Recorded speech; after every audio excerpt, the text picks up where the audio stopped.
하이델베르크 요리문답 26번째 문제에 해당합니다. 우리가 죄로 인해서 영원히 비참할 수밖에 없었다 그랬죠. 그런 우리를 구원에 이르게 한 기쁜 소식을 뭐라고 합니까? 맞습니다. 바로 복음이라고 하지요. 이 복음의 엑기스는 예수 그리스도가 내 죄를 위해 십자가에 달리셨다는 겁니다. 그러나 이 한 문장이 복음의 전부는 아니지요. 이것은 우리를 구원해서 새로운 세계로 인도한 생명줄일 뿐입니다.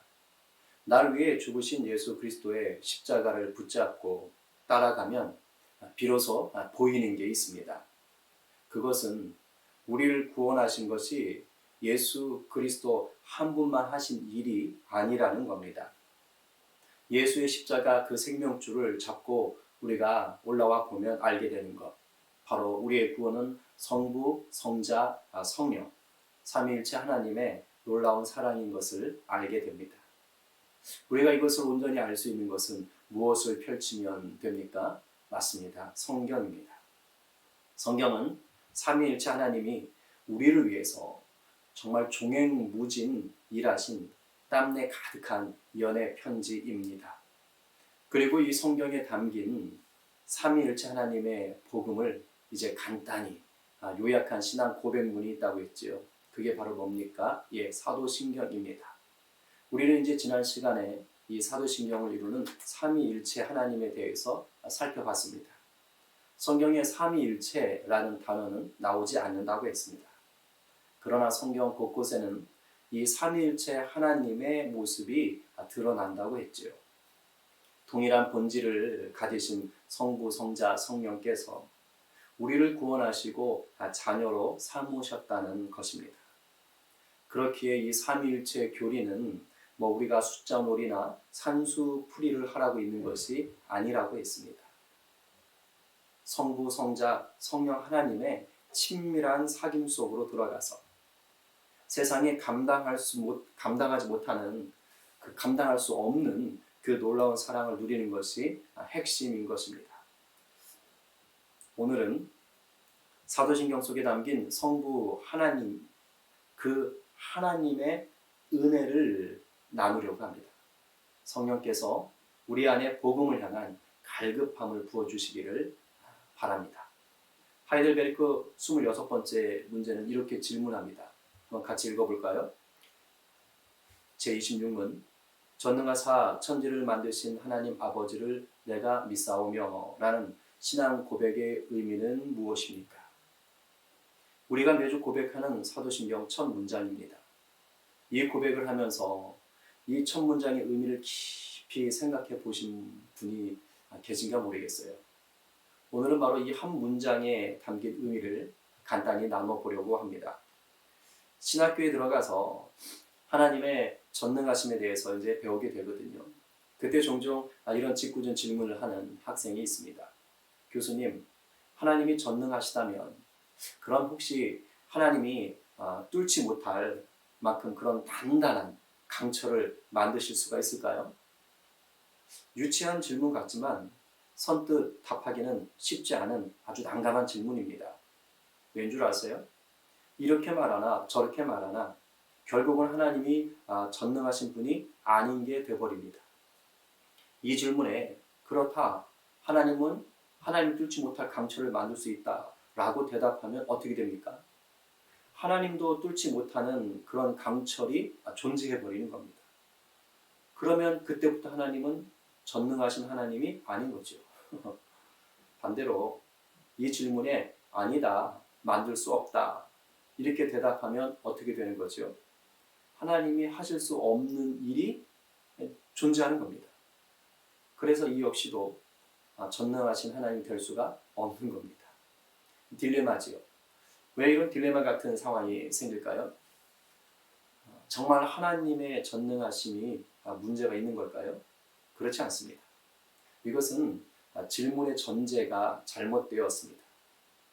이 질문에서 하나님의 전능하심이라고 할 때 그 하나님의 전능하심의 뜻이 무엇이든 할 수 있다라는 걸 뜻하고 있는 겁니다.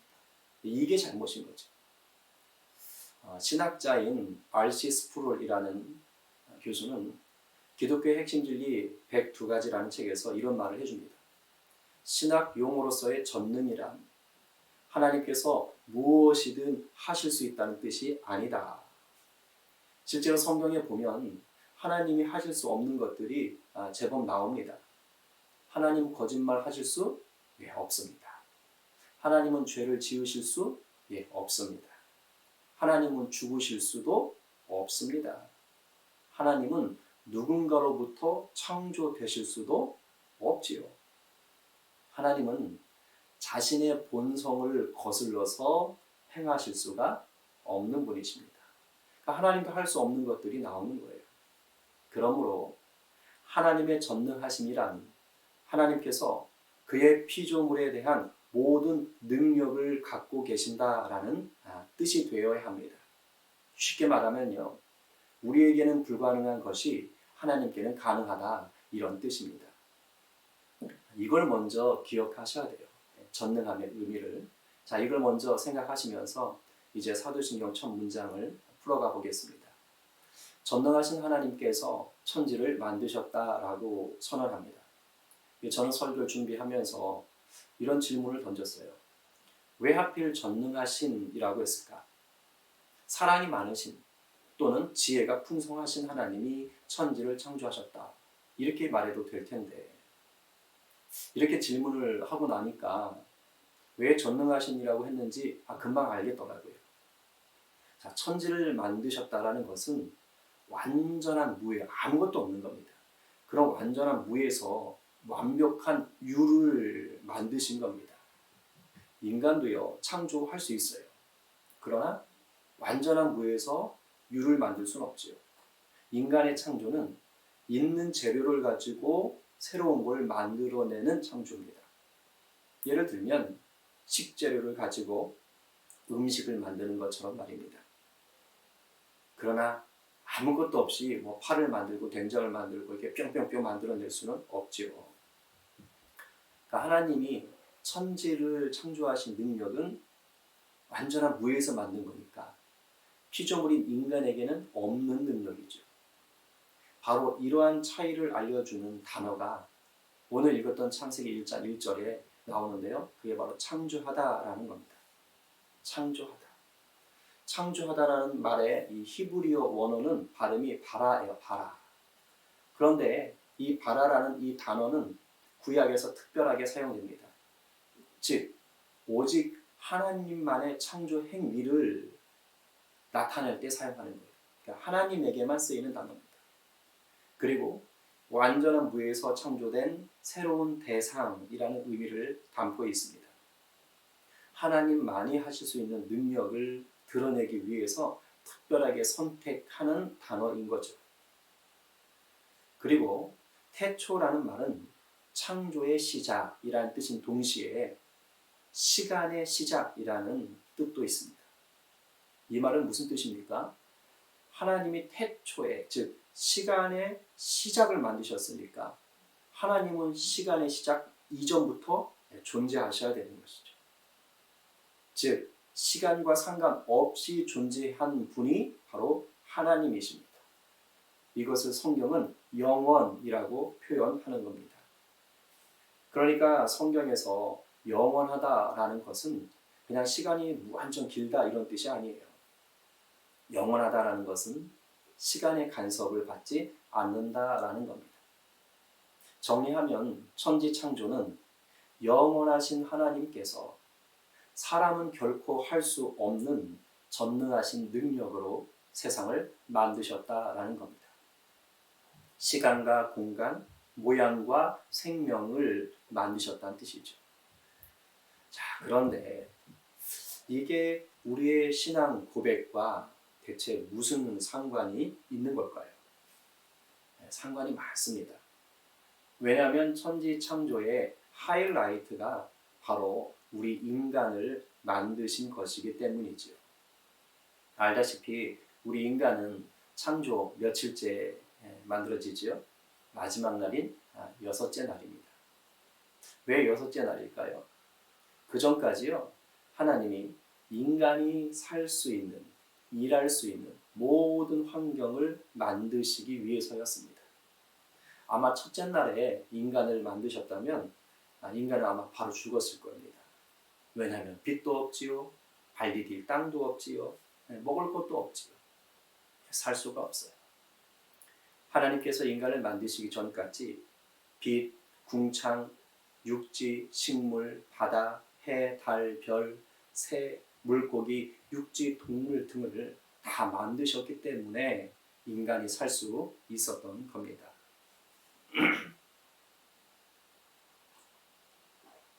그러니까 천지창조가 하나님 기분대로 즉흥대로 된 게 아니라는 거죠. 다 하나님의 깊은 계획 속에서 진행된 겁니다. 누굴 위해서요? 바로 우리를 위해서요. 이렇게 자신 있게 말할 수 있는 이유가 바로 창세기 1장 28절 때문입니다. 함께 읽어보겠습니다. 하나님이 그들에게 복을 주시며 하나님이 그들에게 이르시되 생육하고 번성하여 땅에 충만하라. 땅을 정복하라. 바다의 물고기와 하늘의 새와 땅에 움직이는 모든 생물을 다스리라 하시니라. 생육, 번성, 충만이라는 단어는요, 인간에게만 주신 복이 아닙니다. 짐승들에게도 이 복을 하나님이 주셨어요. 그러나 땅을 정복하고 인간 이외의 모든 생물을 다스리라는 복은 인간에게만 주셨습니다.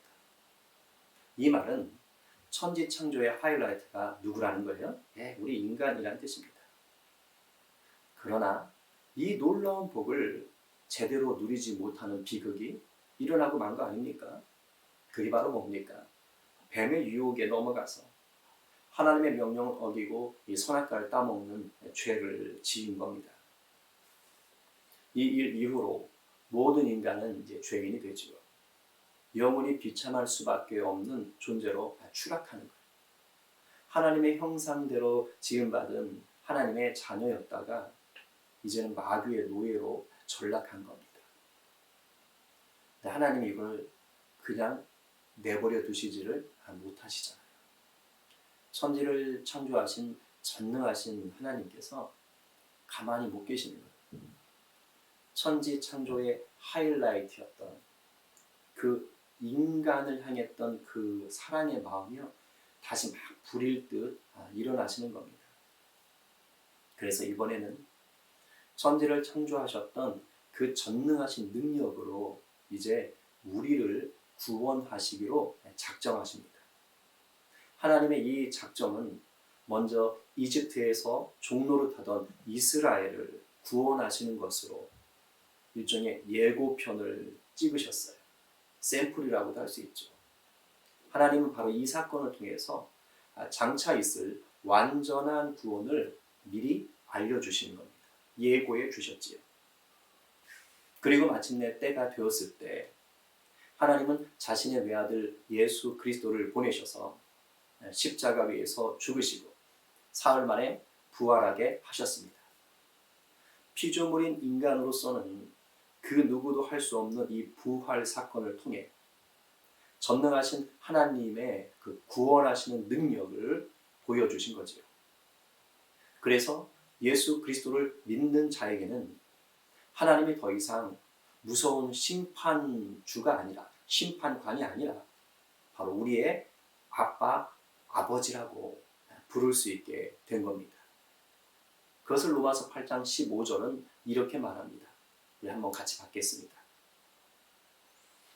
너희는 다시 무수하는 종의 영을 받지 아니하고 양자의 영을 받았으므로 우리가 아빠, 아버지라고 부르짖느니라. 할렐루야. 오직 전능하신 하나님만이 하실 수 있는 은혜로 우리가 다시 하나님을 아버지로 부를 수 있게 된 겁니다. 그래서 사도신경 첫 문장이 전능하사 천지를 만드신 하나님 아버지가 되는 거죠. 그렇다면 전능하신 하나님 아버지는 예수님을 통해 우리를 죄에서 구원해 주시고는 그걸로 손 떼셨을까요? 그렇지 않습니다. 아버지라는 단어는요, 특별한 관계성을 담고 있는 단어예요.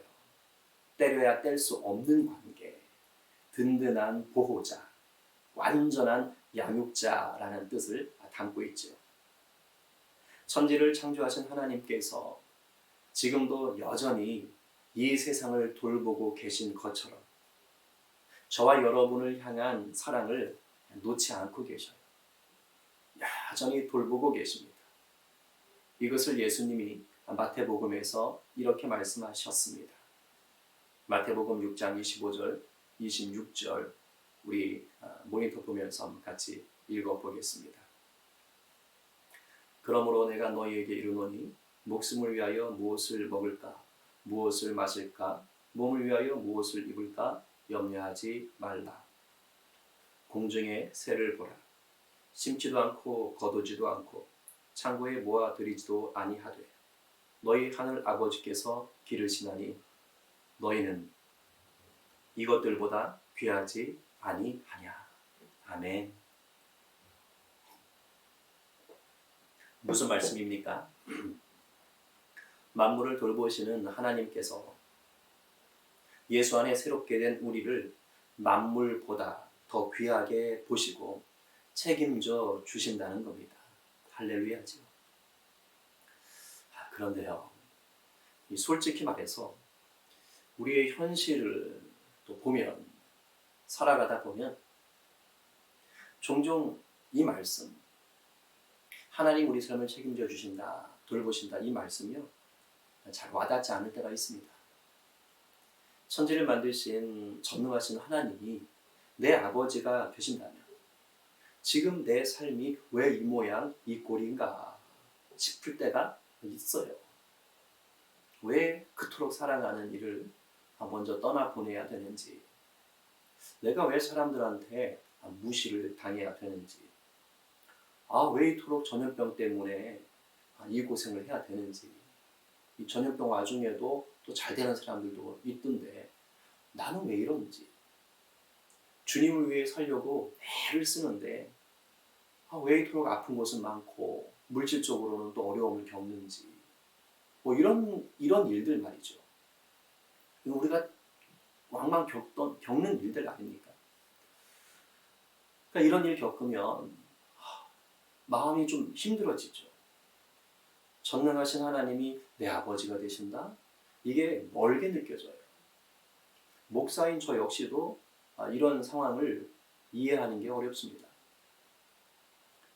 우리 성도들 어려움 당하는 것들을 보면 마음 힘들어요. 그냥 어려운 일이 좀 안 생겼으면 좋겠다, 이런 마음이 들어요. 우리 성도들에게 좋은 일만 있으면 좋겠다, 근심 걱정할 일들이 좀 안 생기면 좋겠다. 그러나 마음뿐이죠. 결국은 저도 여러분도 예외 없이, 그 누구도 예외 없이 이 땅을 사는 동안은 이런 일은 없습니다. 아무 문제도 없는 일은 없어요. 누구라도 크고 작은 일들을, 어려움들을 겪게 되죠. 근데 제가 말씀을 묵상하다가 이런 깨달음을 얻었습니다. 하나님이 보시기에 좋았다라고 창조하신 이 창조 세계 안에도요 어려움이 있더라고요. 태풍이나 홍수, 가뭄이나 산불 같은 것들, 이런 것들이 이상하게 주기적으로 정말 세계 곳곳에서 일어나잖아요. 우리나라에도 찾아오고. 근데 이런 일을 겪게 되면 산사태도 일어나지요. 또 막 휩쓸려 내려가지요. 산채로 막 묻혀버리지요. 또 불에 타 죽지요. 그러니까 아주 끔찍한 일들이 일어나죠. 또 동물들의 세계만 봐도 이 천적 시스템이 있지 않습니까? 약육 강식에 의해서 막 먹고 먹히는 관계가 철저합니다. 그러니까 이런 걸 보면 분명히 창조 세계 안에도 뭐 고난이라고 볼 수 있는, 어려움이라고 볼 수 있는, 우리 시각으로요, 이제 그런 것들이 있는 거죠. 그런데 놀라운 건 그런데도 창조 세계가 흘러가는 거예요. 또 그러면서 균형을 이루는 겁니다. 신기하지 않습니까? 물론 인간들의 이 탐욕과 무절제로 인해서 생태계가 오염되고 파괴되어서 자꾸 갈수록 이 균형들이 좀 금이 가고 있는 것이 사실이긴 하지만, 그럼에도 불구하고 하나님의 창조 세계는 우리가 볼 때 고난처럼 보이는 현상들 속에서도 또 치유와 회복을 누리고 있는 겁니다. 이게 하나님의 일하심이지요. 하나님 일하심의 증거지요. 자, 그렇다면 창조 세계의 하이라이트인 우리 인간들은 어떻겠어요? 예외가 아니겠죠. 우리의 이성과 감정으로는 다 이해하지도 또 용납하지도 못할 고난들이 다 있을 수 있습니다. 하지만 하나님은 이런 상황들 속에서도 우리를 향한 가장 완벽한 꿈을 이루어가고 계시다는 거예요. 왜? 창조세계 가운데 일을 하시니까. 로마서 8장 28절 이렇게 말합니다. 읽어보지요. 우리가 알거니와 하나님을 사랑하는 자, 곧 그의 뜻대로 부르심을 입은 자들에게는 모든 것이 합력하여 선을 이루느니라. 아멘. 아멘이죠. 이게 가능한 이유는 우리를 선하게 창조하신 전능하신 하나님이 우리의 아버지가 되셔서요. 끝까지 책임지시기 때문입니다. 로마서 8장 35절, 36절 뭐라고 합니까? 누가 우리를 그리스도의 사랑에서 끊으리요? 환난이나 공고나 박해나 기근이나 적신이나 위험이나 칼이랴. 기록된 바 우리가 종일 주를 위하여 죽임을 당하게 되며 도살당할 양같이 여김을 받았나이다 함과 같으니라. 이 말씀 한번 보세요. 여기 어디 좋은 일, 좋은 날이 있습니까? 전혀 아닙니다. 오히려 피하고 싶은 일들, 피하고 싶은 날들만 다 나와요. 환난, 공고, 박해, 기근, 적신, 위험, 칼, 죽임, 도살당하는 양처럼 그런 취급받는 것. 뭐 하나 좋은 게 없습니다. 그런데 이런 상황들 속에 있는 성도들을 향해서 바로 그 다음 절 37절은 이렇게 말합니다. 함께 읽어보지요. 그러나 이 모든 일에 우리를 사랑하시는 이로 말미암아 우리가 넉넉히 이기느니라. 아멘. 고난이 사방에서 우겨싸듯 덮쳐도 우리를 사랑하시는 이로 말미암아 우리가 넉넉히 이긴다고 합니다. 우리에게 이길 힘이 있어서 그런 게 아니지요. 우리를 사랑하시는 분이 전능하신 아버지이기 때문이신 겁니다. 종종 내 하나님 아버지가 손 놓고 계신 것처럼 보이는 것 같아도 결코 그런 게 아닌 겁니다. 이 놀라운 비밀을 알았던 사도 바울은 바로 이 다음에 확신에 차서 아주 웅대한 외침으로 우리에게 격려합니다. 로마서 8장 38절 39절 우리 한번 힘차게 받겠습니다. 내가 확신하노니 사망이나 생명이나 천사들이나 권세자들이나 현재일이나 장래일이나 능력이나 높음이나 깊음이나 다른 어떤 피조물이라도 우리를 우리 주 그리스도 예수 안에 있는 하나님의 사랑에서 끊을 수 없으리라. 할렐루야. 이 얼마나 감격스러운 선포입니까? 여러분 이제 아시겠습니까? 우리가 매주 고백하는 사도신경의 첫 문장 전능하사 천지를 만드신 하나님 아버지를 내가 믿사오며 이 구절 속에는요 실로 우주적인 하나님의 사랑이 실시간으로 살아서 역사하고 있는 겁니다. 오늘 누가 이 놀라운 사랑 속에 안겨서 아침마다 새날을 주시는 하나님의 은혜 속으로 나아가시겠습니까? 오늘 누가 이 뜨거운 사랑 속에 잠겨 새롭게 창조된 삶의 자리에 예수의 이름을 새기시겠습니까? 오늘 말씀에 아멘으로 결단하는 저와 여러분 모두가 되기를 간절히 축원합니다. 찬양하고 기도하겠습니다.